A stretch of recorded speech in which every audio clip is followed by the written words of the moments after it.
এতদিন তো তোমাদের অনেক শুটকি মাছের রেসিপি দেখিয়েছি। এবার একটি বাংলাদেশের বিখ্যাত কচু পাতা দিয়ে শুটকি মাছের বড়া এই রেসিপিটা দেখাবো। দেখো, এইভাবে করবে, আমি যেভাবে করেছি সেই খেতে। তোমার চাল কুমড়ার পাতা দিয়ে আমরা খাই সব সময়, কিন্তু এবার কচু পাতা দিয়ে খেলাম।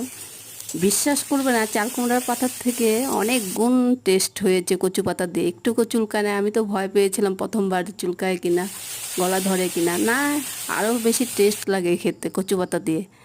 তোমরাও কচু পাতা দিয়ে করবে, করে খাবে, আমাকে কমেন্টে জানাবে কেমন হচ্ছে।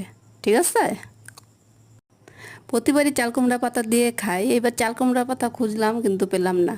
চাপা শুটকি তো এনেছে তোমাদের কাকু, কিন্তু চাল কুমড়া পাতা কোথার থেকে জোগাড় করি?